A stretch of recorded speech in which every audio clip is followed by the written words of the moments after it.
Today's voiceover talent is more than just a pretty voice. Pretty voice. Today's voiceover talent has to be a boss. A boss. Join us each week for business owner strategies and success with your hosts Ann Ganguzza and Gabrielle Nistico, along with some of the strongest voices in our industry. Rock your business. Rock your business. Rock your business. Like a boss. Like a boss. Rock your business like a boss. Rock your business like a boss. A VO boss. A VO boss. A VO boss. Welcome, everybody, to the VO Boss Podcast. I'm your host, Ann Ganguzza, along with my VO Boss bestie, Gabby Nistico. Hi. Gabby! Gabby, I'm scared. Me too. Hold me. I'm so scared. Why are you scared? You know, we talk about fear of failure all the time.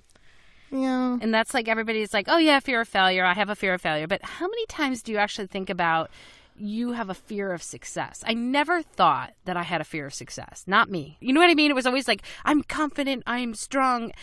I never thought I had a fear of success. This is, okay, I'm Right? afraid of everything, okay? Like everything, okay?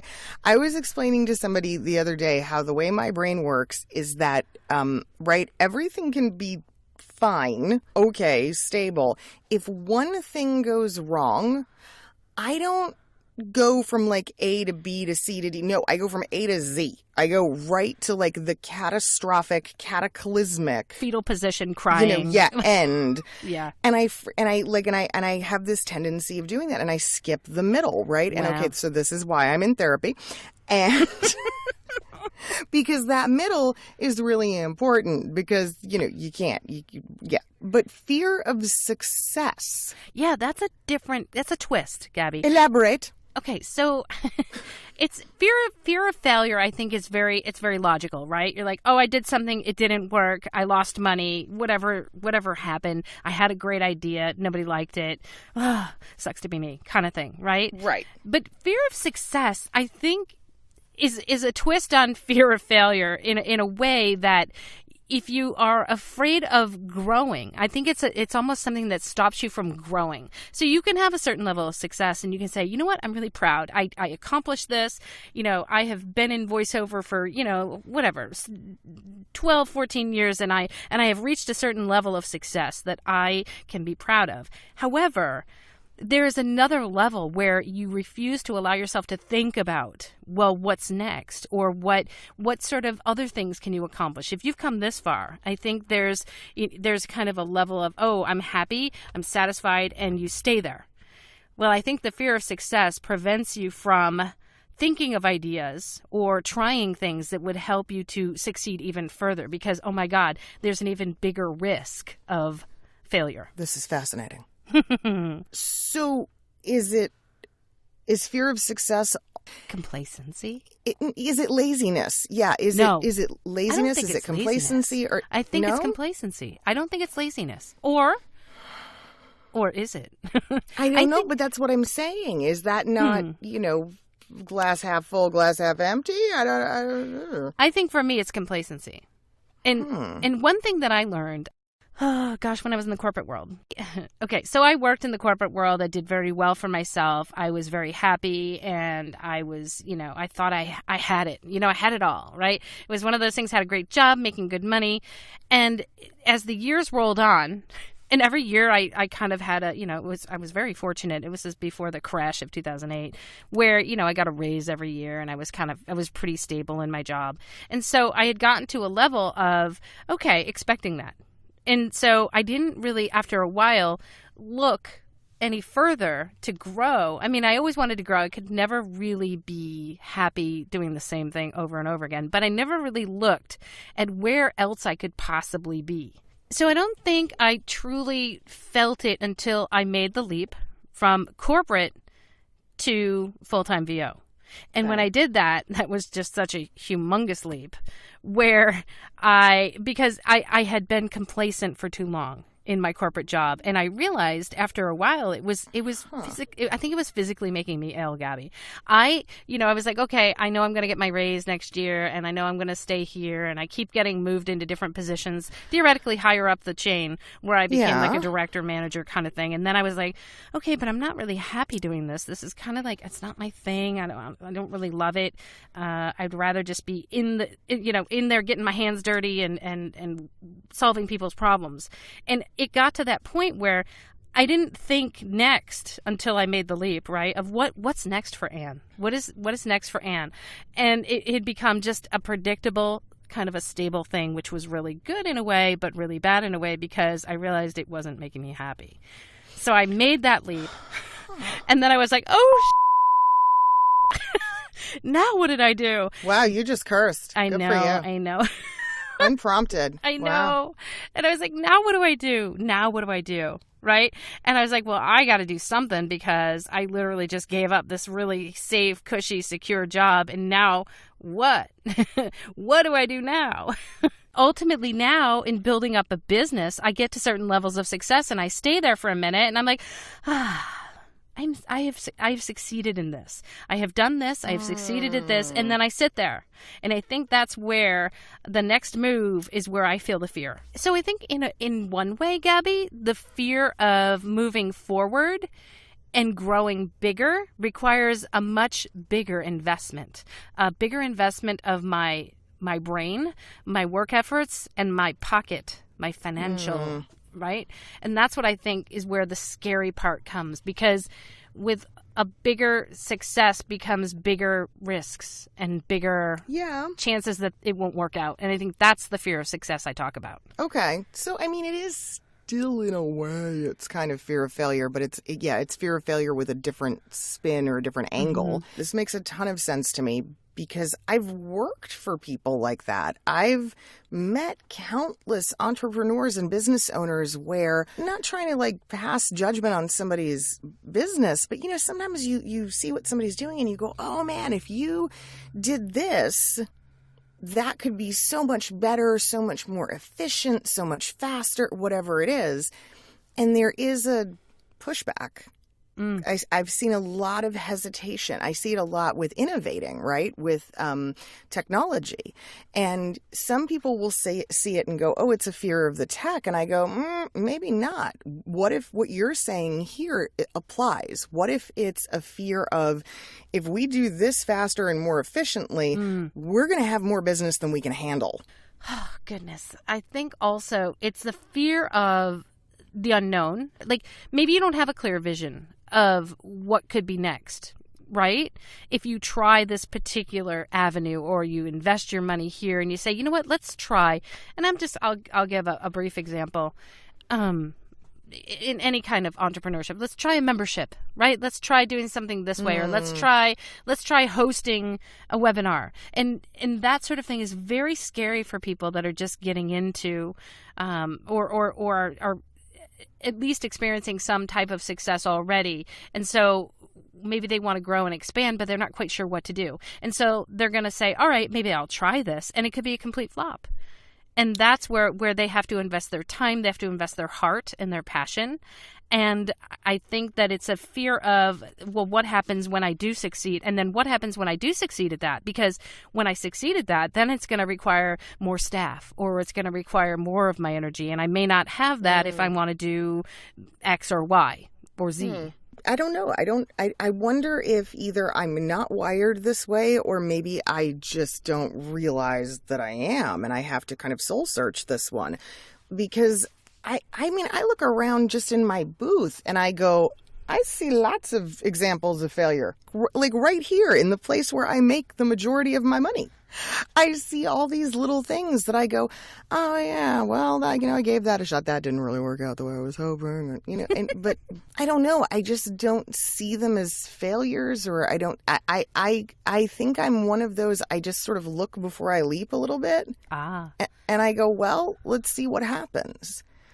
And if nothing happens, or if it doesn't work, well, I tried, or I learned something new, or, Well, I get that. Yeah. I'm just thinking of all types of things. So let's just say maybe I want to expand the studio. And I've thought about getting office space because, maybe something of this will become larger, or VO Boss could become bigger in lots of ways, but how? Sure. Right? And so if I think of all the other ways, oh no, that's going to require this, or oh no, that's going to require that. And so I think the fear of success, because here's the deal. Once I make my mind up, I will be successful no matter what. If it hurts me in a lot of ways. And like, I think I've spoken about this before, I do just shift direction slightly if what I originally think doesn't work. But once I get there, it's like, oh no, now what do I do? Right? How do I support it? How do I maintain it? Right? How do I maintain it? And I think I had mentioned this before, Gabby, running your own voiceover business can cost you, investment money. And I think that's probably the biggest scare for me, is investing money in something when you don't know that you're going to make it back. And I think that can happen at a very basic level for every voiceover artist, right? That might be building a studio or wants to maybe get a new demo or learn a new skill. And that's an investment. And I think that there's a fear in that investment because, oh, maybe it won't work out. And, I get a lot of students that come to me and say, well, I tend to get a lot of narration work. So that's like the safe bet, right? When in their heart, they want to be a character actor or they want to do animation. And I'm like, well, okay, here's what you have to do. Here's the way I see it. And that may or may not stop people or propel them or motivate them further. Yeah, I mean, this also reminds me of an episode we did a while back about an entrepreneur's adaptability and our innate kind of need and skill at being able to adapt, change quickly, move on to a new situation. And I think that these are both, they're definitely intrinsically tied together. This is also making me think a little bit about the students that I find myself telling them that they overthink. And I kind of feel like maybe this is part of what's happening for them, is that there's so many unknowns. I think with success comes exposure, right? And with exposure comes a big responsibility, right? And I think that also kind of plays into a fear of success, right? There are certain expectations when you reach a level of success that I think people, and I think a lot of times in any industry, when you look at others who you feel are more successful than you, it seems to be like, oh, well, they did that and it seems so easy, right? Yeah. And oh, so they just did this and they're successful, and wow, I wish I had done that, or I wish I could do that. And I think a lot of that wishful thinking, and when you're looking at other people who you feel are more successful, I think what most people don't realize is that it's hard for people who are successful too, right? Because there's never, I wish I could say I was 100% sure, like all the time, of everything I did, but I'm so not of any move really. When I try to grow and expand my business, I don't know for sure. And I think it looks to other people that, oh, it looks so simple, and well, she did that because, or it's easy for her because of, and I think I'm here to say that it's maybe it's not, because the more successful you become, again, I think the more responsibility you have to yourself and maybe to others. If I can make it a visual analogy, is that I think people see it as, right, it's the vertical climb. And you get all the way to the summit, and if you fail, it's a hard fall, right? But what they don't realize is that I don't see that it works that way. It's plateaus. It's little steps. And the further you get, well, sure, seemingly if you go straight from the top to the bottom, that's going to hurt a whole lot. But what's more than likely is you're just going to get knocked back a rung or two. You're going to end up just slightly below that where you were previously. And that's okay. When you start to acknowledge that and realize that it's not that straight descent, it's not so bad. It's not always a straight climb either. That's what I mean about those plateaus. It's not a straight climb up. It's not going to be a straight drop down. And when you get up there to the top, well, it can be lonely sometimes, right? Which I think is one of the cases for... I found you. Oh, that's so sweet, Gabby. If we found each other, everybody's got a bossy out there somewhere. I think so. Kind of may explain my serial entrepreneurship. If anybody were ever trying to think, well, it just could be that, you know what? I reached a certain level, and then I was like, well, now what? Now how do I go beyond this? How do I expand this? One thing I will say though, and I think that any of us that have been in this business for any length of time can probably attest to that, I feel pretty confident that no matter what happens, I can find a way to success. I think my failures have taught me so much. And I hope that everybody out there realizes that, to not be scared. Let those failures help serve to teach you and motivate you that, you know what, no matter what happens, you'll figure a way. You will. It's a beautiful sentiment. It is. To end today's episode. Don't be fearful of failure. Learn from it. And don't be fearful of success, because I think the sky is the limit. I mean, whatever you can imagine, and even those things that you can't imagine. I don't think it's an easy ride for any one of us. And we all have a lot to risk, a lot to bear. And I think in the end, it all becomes worthwhile. The journey becomes worthwhile, and it's not necessarily the ends, right? It's the journey that got you there. Exactly. We're glad to be part of your journey and be here with right. you guys along the way. And we want to thank our sponsors, voiceovers.com, efficient, fair, transparent, your voice, your way. And, of course, our beloved IPDTL. Ah, yes. You can learn more about becoming a boss with IPDTL at ipdtl.com. And for all things boss, guys, check out the website, voboss.com. We got lots of great things up there. Okay, guys, have a great week, and we'll see you next week. Bye. Bye. Join us next week for another edition of VO Boss with your hosts, Ann Ganguzza and Gabby Nistico. All rights reserved. Ann Ganguzza voice talent in association with 3 Moon Media. Redistribution with permission. Coast-to-coast connectivity via IPDTL. So, all right, you're in New York City. Tom, where are you from, though? I'm a Jersey guy. You're a Jersey boy. Born and raised. And are you the keeper of the fabulous New York City voice actors logo that I fell in love with at VOA? No, that was not me. Whose is that? That's Karin Gilfry. I loved it. I freaking loved it. I was just like, oh my God. It's the logo that stole my heart. So, Tom, anything you don't want to talk about? Meh. Okay, cool. Best answer ever. And? Oh, what? Gabby, I asked the last question. Oh, okay. All right. I didn't have you. Sometimes you follow up. I Okay. do. Sometimes I do follow up. You're right. I do. I'm sorry, Gabby. It's okay. If you think I can't hear that you're doing I can. No, I know. Like the whole first half of that last podcast, you were doing something. You were making noise. Just saying. Yeah, but I can take it out. Oh, okay. You can? We're on 2 separate tracks. Yeah. You can take Right. your noise out? So if you're talking, I mute me. Oh, okay. All right. I do it all the time. No, what you were hearing was this. Or you're eating. Yeah, what Hear do that? you do? Is Yeah, that a he burrito was- wrapper? No, it's one of my plushies. He's fallen off the wall. Is that a burrito wrapper, Gabby? No, it's not a burrito wrapper. He was falling off the wall, so I was trying to hold him up. Oh. Gotcha. I gotcha. He's all squishy. Yeah, well, I had her clean the fridge because, I was embarrassed and I was having issues about the fridge. And You're having fridge issues. I was. So I had her clean the fridge. When she was here yesterday, Yeah, she put my tomatoes in the fridge. She put tomatoes in the fridge. Vine ripe tomatoes in the fridge. No. In the fridge. No. Tomatoes in the fridge. I like that I haven't grown horns is Oh my goodness. Wow. tomatoes in the fridge. Anyway. And then said, all right, I quit my job. I'm going to go. Hold on. Pause. Pause. Shut your faces. And well, what if I succeed? Then I've got to do this. And they Hold on. Guys, come on. What the What? Who's here? I'm back. Hi. Sorry. It's all right. Continue. Alrighty then. Here I am. Yeah. The one that you love. Who's your demo for? Yeah. Okay, cool. I like it. All right. It's like, who's your daddy? Who's your demo daddy? Who's your demo? Who's your demo mama?